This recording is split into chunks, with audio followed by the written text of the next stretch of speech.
Assalamualaikum warahmatullahi wabarakatuh. Selamat berjumpa kembali dengan gue SWS. Beberapa hari off karena nggak enak badan, ya. Baru kali ini berusaha untuk bikin konten lagi. Tifa, beberapa hari sebelum sidang, nanti sidangnya di sidang pertama di tanggal 2. Nah, tanggal 29 dan 30 kemarin ada berita yang tidak mengenakan. Ya, ada permasalahan, ternyata ada permasalahan hukum tersendiri dari Tifa. Ada permasalahan utang piutang dan akhirnya apartemennya disegel oleh pihak yang berwenang. Utangnya dikonversi menjadi emas itu menjadi 200 sekian kilogram. Dan Tifa menyangkal katanya itu adalah sebuah hoak, itu pembunuhan karakter dan pressure buat Tifa biar dalam persidangan dia kacau, intinya seperti itu. Nah, banyak netizen yang bertanya-tanya, betulkah Tifa punya hutang piutang yang sebegitu besar dan drastis, artinya bertahun-tahun tidak diurusi. Bahkan netizen menganggap urusan hidupnya sendiri aja susah, kenapa ngurusi urusan orang lain, ngurus Jokowi maksudnya ya. Itu banyak komen-komen di sosial media seperti itu. Nah, sementara di press release-nya, ya ini talk show atau apalah, yang dibuat oleh Michael Sinaga, Tifa dan Roy Suryo. Nah, di sini Tifa menyangkal itu hanya hoak, tapi anehnya di situ dia open donasi, ya, open donasi. Jadi ada kolaborasi, ada saling membantu antara Roy Suryo, Michael Sinaga dan Tifa. Jadi Michael Sinaga dan Roy Suryo ini membuka atau memulai open donasi untuk Tifa. Nah, open donasi ini apakah untuk perjuangan Tifa atau untuk membayar hutangnya Tifa? Biar tidak gagal paham, kita lihat videonya terlebih dahulu. Tragedi menimpa Dr. Tifa. Inilah kisah naas beruntun yang dialami Dr. Tifa, di mana apartemennya di Tebet, Jakarta Selatan. Senin tadi siang, 29 Juni, resmi disita PN Jaksel karena hutangnya kepada Sofia Natali gagal terlunasi. Awalnya cuma hutang 50 juta rupiah. Belum lunas tapi hutang lagi hingga totalnya 145 juta rupiah. Hutangnya itu terjadi pada 2019 dan mestinya sudah harus Tifa lunasi pada 12 bulan dari sejak perjanjian hutangnya ketika itu, tapi belum juga dia penuhi. Bahkan ironisnya, hutang yang dikonversikan dengan 223 gram emas sesuai kesepakatan itu baru terbayar. 8 gram emas saja. Sampai saat apartemennya di lantai 26 itu disita. Dan pada 19 Juli lalu, hanya selang 10 hari dari waktu penyitaan tadi siang, di apartemen itulah juga Tifa ditangkap Polda Metro Jaya terkait kasus penyebaran tudingan ijazah palsu. Pak Jokowi, waktu itu Tifa sedang akan berangkat ujian disertasi S3-nya. Tidak jadi ditahan memang, karena setelah pelimpahan sebagai tahap 2, jaksa menangguhkan penahanan. Dan kini tentu juga tidak ringan karena harus menghadapi sidang pengadilan kasus ijazah palsu yang sudah akan dimulai. 2 Juli ini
Jelas tuh ada orang yang sangat ketakutan akan sidang itu. Nah, Sidang kita berdua. betul. Kalau kami kan siap, Bismillah, kita siap, udah persiapkan segala macam ilmu hukumnya, kita siap dengan lawyer Persis, kita. ya. Kemudian kita juga sudah rapat, kita sudah simulasi. Jadi kita siap. Yang nggak siap itu yang bikin kayak gini nih, bikin teror, bikin intimidasi, segala macam cara mereka lakukan.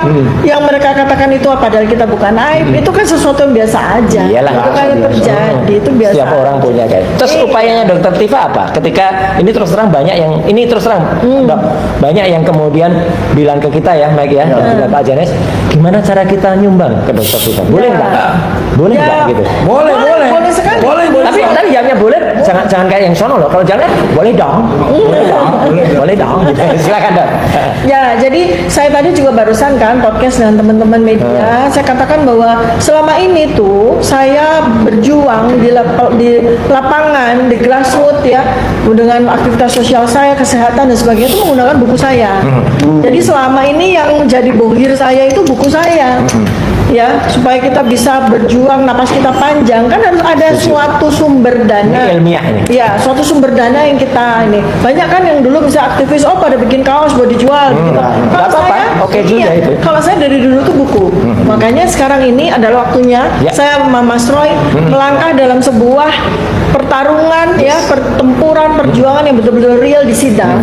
Dan rata-rata juga kalau kita lihat 709 dokumen yang bakal kita cecer itu kata demi katanya. Lalu ada 130 saksi, nanti kita akan dudukkan di kursi saksi lalu kita akan cecer. Salah satunya mesin ketik.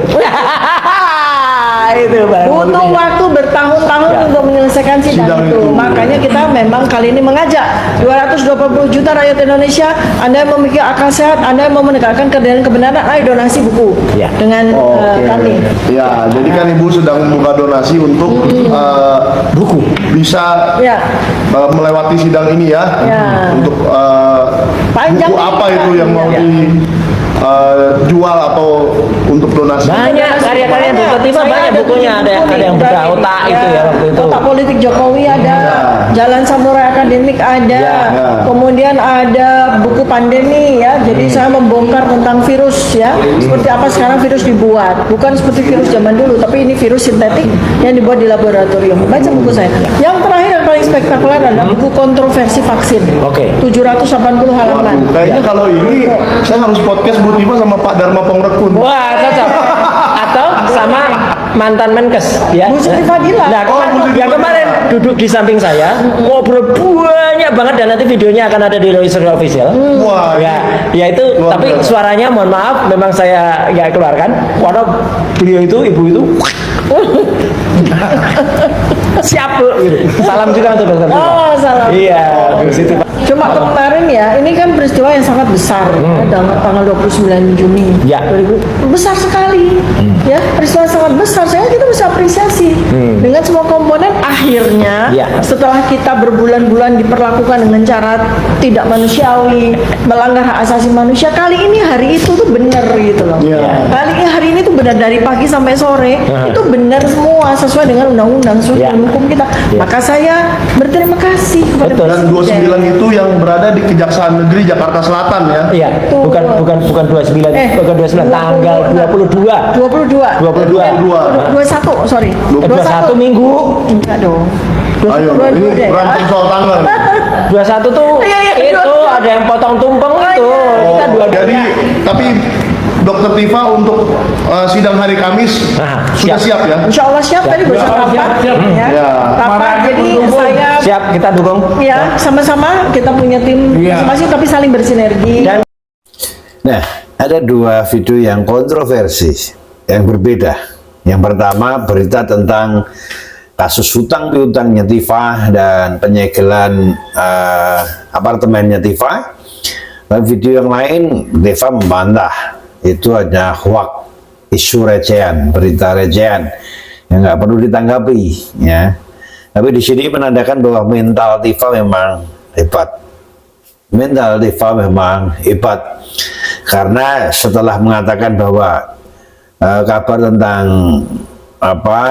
penyegelan apartemen karena kasus berhutangnya Tifa, dia membantah, tapi di situ juga dia open donasi. Hebat sekali, open donasi. Nah, nggak jelas open donasi ini untuk bayar hutang atau untuk perjuangannya Tifa melawan Pak Jokowi. Nggak jelas juga. Ya, nggak jelas. Tapi yang jelas, yang pasti, besok 2 Juli Tifa menghadapi persidangan. Yang mana di satu sisi dia fokus dengan persidangan itu, di sisi lain dia pasti kepikiran tentang utang piutang, tentang apartemen yang disita, karena itu akan sedikit banyak akan mempengaruhi penilaian kepada orang masyarakat kepada Tifa. Ya. Nah, dan ada lagi sebuah video di luar perseteruan antara Tifa dengan yang meminjami uang itu. Ya, kemarin pada sidang pra-peradilan pun terjadi kontroversi. Biasa kalau ini hal biasa. Apa yang diomongkan oleh tersangka atau Roy Suryo berbeda dengan apa yang diomongkan oleh Polda Metro Jaya pada persidangan. Nah, ternyata kalau mengacu atau mendengar apa yang disampaikan oleh Polda Metro Jaya, penangkapan, penggeledahan ini sudah sesuai SOP, sesuai aturan. Nah, dan ada runtutan kejadiannya yang betul-betul itu disahkan diakui oleh negara, sah sesuai aturan, menurut aturan. Jadi memang Roy Suryo memang selalu pintar ngomong, pintar beralibi, dan tapi kenyataannya seperti apa nanti kita tunggu di pengadilan. Sebelumnya kita ikuti dulu video berikut ini. Dan inti pokoknya adalah tadi yang disampaikan Pak Refli Harun adalah apa? Adalah bahwa mereka tidak konsisten, ya. Termohon itu tidak konsisten. Ketika termohon menuliskan bukan banyak sekali pasal dalam surat penangkapan dan penahanan itu menggunakan KUHP baru, ya, menggunakan KUHP baru tahun 2025, ya. Mereka ternyata tadi pada saat awal pagi ketika jawaban, mereka menyampaikan bahwa mereka seharusnya menggunakan KUHP lama tahun 81, ya. Gitu. Jadi 881. Jadi itu artinya apa? Mereka tidak kompak dan tidak cermat. Nah, juga yang dimasukkan dalam jawaban termohon itu adalah katanya suratnya sudah ditunjukkan ke 2 petugas keamanan. Nah, Mas Roy itu kenal nggak sama 2 petugas keamanan ini? Dan dimaksud itu siapa dan ada nggak di TKP pada saat 2 petugas keamanan nanti bisa dicek, ya, gitu. Dalam buktinya saja, dalam kesaksian besok orang ada itu hanya ada 1 satpam. 1 kok bisa 2? Itu mungkin matanya diginikan dulu, biar 1 itu bisa jadi 2. Jadi 2 saja sudah salah. Hanya ada 1 satpam yang ada waktu itu. Baru setelah saya mau dibawa, datang 1 lagi. Itu di CCTV kelihatan. Jadi tidak betul ada 2 petugas keamanan. Dan 2 petugas itu tidak pernah masuk ke rumah. Dia hanya ada di bawah. Dan bahkan melampaui pagar pun tidak. Ya, sah pasti tidak. Karena mereka datang pun, ya, kata saksi yang melihat, dan besok akan kita lihat, ya, bagaimana pemaparan saksi dan bukti-bukti itu. Mereka hanya cukup menunjukkan nih dari kepolisian gitu, kemudian buka gitu, dan sebelum membuka memencet bel itu nggak berhenti bel pintu saya itu pencet nino terus sampai kemudian akhirnya dipaksa untuk membuka, ya. Kemudian setelah dibuka, hal yang sama dilakukan ketika naik ke atas ke depan pintu kamar tidur. Baru ART saya baru mau masuk, mereka belum terobos masuk, gitu. Persis lah kayak adegan G30 SPKI itu, ya. Jadi mereka baru masuk, tunggu dulu Bapak di dalam, gitu. Terus mereka masuk, loh kok masuk? Nah, gitu, sama persis itu adegannya. CCTV-nya akan ditunjukkan nanti, ya? Nah, kita lihat besok, ya, apakah bukti itu apa, ya, dan kemudian apa saja hal-hal yang ada, ya, dan kemudian keterangan seperti apa. Saya tidak akan bocorkan itu karena itu kepentingan untuk besok ketika kita mengeluarkan bukti-bukti dan saksi. Kalau saksinya sendiri siapa besok? Besok tunggu saja saksinya siapa, ya. Saya tidak akan bocorkan. Iya. Selain saksi ada ahli nggak sih, Pak? Apa? Ada saksi, ada ahli. Ada. Ya sekitar ya itu nggak apa-apa saya bocorkan. Ada 3 saksi dan 1 ahli. Secara pidana.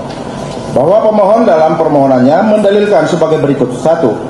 Termohon memaksa masuk ke rumah pemohon tanpa ada izin dan tanpa surat perintah penggeledahan. Jawaban termohon bahwa dalil pemohon tersebut adalah tidak benar dan tidak berdasar, baik menurut fakta maupun menurut hukum, sehingga patut untuk ditolak untuk seluruhnya.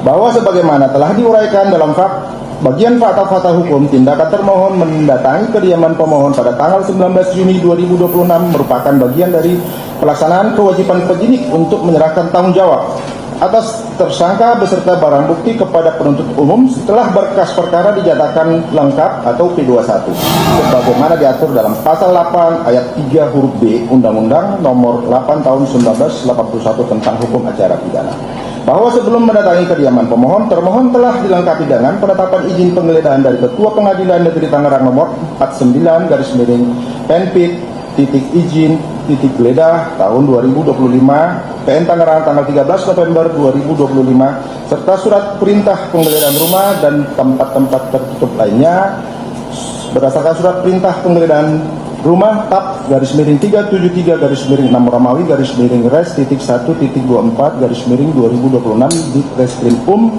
Polda Metro Jaya tanggal 19 Juni tahun 2026. Bahwa setibanya di kediaman pemohon, termohon terlebih dahulu memperkenalkan diri sebagaimana anggota kepolisian negara Republik Indonesia, menunjukkan identitas administrasi penyidikan yang dibawa kepada penghuni rumah. Selanjutnya setelah penghuni rumah berkomunikasi dengan pemohon dan memperoleh persetujuan dari pemohon, termohon dipersilakan masuk di kediaman untuk bertemu dengan pemohon. Bahwa setelah bertemu secara langsung dengan pemohon, termohon memperlihatkan surat perintah penangkapan SP Kap 703 Romawi 6 Res.1.14.2026 di Reskrim Polda Metro Jaya tanggal 19 Juli 2026 beserta administrasi penyidikan yang berkaitan dengan tindakan tersebut, kemudian melaksanakan penangkapan terhadap pemohon sesuai dengan ketentuan hukum acara pidana. Adapun terhadap administrasi penyidikan tersebut, pemohon tidak bersedia membuka tanda tangan sehingga selanjutnya dibuatkan berita acara penolakan menandatangani sesuai administrasi penyidikan yang berlaku. Bahwa penggeledahan dilaksanakan berdasarkan penetapan izin penggeledahan dari Ketua Pengadilan Negeri Tangerang, surat perintah penggeledahan serta disaksikan 2 orang saksi dari lingkungan setempat sebagaimana dituangkan dalam berita acara penggeledahan. Dengan demikian, seluruh tindakan termohon telah memenuhi ketentuan pasal 33 Undang-Undang Nomor 8 Tahun 1981 tentang Hukum Acara Pidana. Dengan demikian, dalil pemohon yang menyatakan termohon memaksa masuk ke dalam rumah tanpa izin dan tanpa surat perintah penggeledahan bertentangan dengan fakta yang sebenarnya, termohon diterima telah memperkenalkan diri, memperoleh akses masuk setelah penghuni rumah mendapatkan persetujuan dari pemohon, serta telah dilengkapi dengan penetapan izin penggeledahan dan surat perintah penggeledahan sesuai ketentuan hukum. Oleh karena itu, dalil pemohon tersebut tidak beralasan menurut hukum dan patut untuk ditolak seluruhnya. 2. Termohon sama sekali tidak menyerahkan dan atau memperlihatkan surat perintah penggeledahan, surat perintah penangkapan, dan surat perintah penahanan kepada pemohon atau keluarga pemohon. Jawaban termohon, bahwa termohon menolak dengan tegas dalil pemohon yang menyatakan termohon sama sekali tidak menyerahkan atau memperlihatkan surat perintah penggeledahan, surat perintah penangkapan, dan surat perintah penahanan kepada pemohon atau keluarga pemohon karena dalil tersebut tidak benar, tidak berdasar, dan bertentangan dengan hukum yang sebenarnya terjadi dalam proses penyidikan perkara akuo. Bahwa termohon dengan tegas menolak dalil pemohon tersebut karena tidak benar, tidak berdasar, dan bertentangan dengan fakta hukum yang sebenarnya. Bahwa sebagaimana telah diuraikan dalam fakta-fakta hukum, seluruh tindakan termohon dalam perkara akuo dilakukan sebagaimana dari pelaksanaan kewajiban penyidik untuk menyerahkan tanggung jawab atas tersangka dan barang bukti kepada penuntut umum setelah berkas perkara dinyatakan P21 atau lengkap penyidikannya, yang pelaksanaannya dilakukan sesuai dengan ketentuan hukum acara pidana. Bahwa sebelum memasuki kediaman pemohon, terlebih dahulu memperkenalkan diri sebagai anggota Kepolisian Negara Republik Indonesia, menunjukkan identitas, surat tugas, penetapan izin pengadilan, penetapan izin penggeledahan, surat perintah penggeledahan, serta administrasi penyidikan yang berkaitan dengan pelaksanaan tugas tersebut. Setelah memperoleh izin untuk memasuki kediaman, termohon bertemu dengan pemohon dan selanjutnya memperlihatkan surat perintah penangkapan beserta administrasi penyidikan yang berkaitan dengan tindakan penangkapan. Bahwa setelah pemohon dibawa ke Polda Metro Jaya, termohon memberikan kesempatan kepada pemohon untuk membaca, menandatangani berita acara penggeledahan, berita acara penangkapan, surat perintah penahanan, dan berita acara penahanan. Namun demikian, pemohon maupun penasihat hukumnya menolak membubuhkan tanda tangan, sehingga termohon membuat berita acara penolakan menandatangani sebagai bagian dari administrasi penyidikan. bahwa selanjutnya termohon menerbitkan surat pemberitahuan penangkapan dan penahanan beserta lampiran surat perintah penangkapan, surat perintah penahanan yang disampaikan kepada keluarga pemohon dan telah diterima sebagaimana dibuktikan dengan tanda terima. Dengan demikian dalil pemohon yang menyatakan termohon tidak pernah memperlihatkan maupun menyerahkan surat perintah penggeledahan, surat perintah penangkapan dan surat perintah penahanan adalah dalil yang bertentangan dengan fakta serta administrasi penyidikan yang terdokumentasi sehingga tidak mempunyai dasar hukum maupun fakta dan patut untuk ditolak seluruhnya. 3. Termohon tidak memiliki penetapan dari pengadilan negeri setempat berupa izin untuk melakukan penggeledahan terhadap rumah kediaman pemohon. Jawaban termohon bahwa termohon menolak dengan tegas dalil pemohon yang menyatakan termohon tidak memiliki penetapan izin penggeledahan rumah dari Pengadilan Negeri Tangerang maupun izin melakukan penggeledahan terhadap rumah atau kediaman pemohon karena dalil tersebut tidak benar, tidak berdasar dan bertentangan dengan fakta hukum yang sebenarnya terjadi dalam proses penyidikan perkara akuo. Bahwa sebagaimana telah termohon sampaikan sebelumnya dalam hal mempedomani pasal 33 ayat 1 Undang-Undang Nomor 8 Tahun 1981 tentang Kitab Undang-Undang Hukum Acara Pidana berbunyi, dengan surat izin Ketua Pengadilan Negeri setempat, penyidik dalam melakukan penyidikan dapat mengadakan penggeledahan yang diperlukan. Sebelum termohon melakukan penggeledahan di kediaman pemohon yang beralamat di Jalan Kucica 7 nomor 17 garis dalam kurung JH 7 garis miring 17 Bintaro Jaya sektor 9 Tangerang Selatan pada tanggal 19 Juli termohon sebelumnya telah memiliki surat penetapan izin menggeledah melalui penetapan Ketua Pengadilan Negeri Tangerang nomor 49 tahun 2025 PN Tangerang tanggal 13 November 2025. Selain itu, termohon juga telah dilengkapi dengan surat perintah penggeledahan rumah tempat tertutup lainnya yang diterbitkan oleh Ditreskrim Polda Metro Jaya selaku penyidik dengan nomor 373 Romawi 6 tahun 2026 Ditreskrim Polda Metro Jaya tanggal 19 Juli 2026 dengan mencantumkan dasar penetapan izin penggeledahan dari Ketua Pengadilan Negeri Tangerang. Oleh karena telah terpenuhi syarat formil tersebut oleh termohon, selanjutnya termohon melakukan penggeledahan di kediaman pemohon sehingga pelaksanaan penggeledahan yang dilakukan oleh termohon ini telah dilakukan sesuai dengan pasal 33 ayat 1 Undang-Undang Nomor 8 Tahun 1981 tentang Hukum Acara. Dengan demikian terhadap dalil pemohon tersebut adalah dalil yang mengada-ngada karena pada faktanya dalam hal melakukan penggeledahan termohon telah dilengkapi surat izin dari pengadilan negeri setempat sehingga terhadap dalil pemohon tersebut adalah dalil yang tidak berdasar hukum dan patut untuk ditolak. 4. Surat perintah penangkapan SPK 7. Nah, dua video yang berbeda bertolak belakang biasa karena yang satu pemohon, yang satu termohon, mesti keterangannya berbeda ya. Roy Suryo mengatakan A, pihak Polda Metro Jaya mengatakan K. Nah, ini hal biasa dalam sebuah persidangan karena masing-masing pengen menang sendiri-sendiri. Roy Suryo pengen menang, pihak Polda Metro Jaya juga pengen menang. Nah, tapi saya yakin ini nanti dalam persidangan pra peradilan, biarpun hakim tunggal, dia akan bisa memutuskan hal yang adil, yang tepat.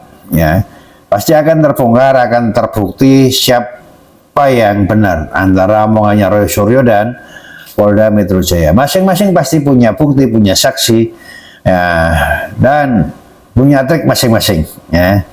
Nah, endingnya seperti apa? Ikuti terus video GoSWS. Wassalam.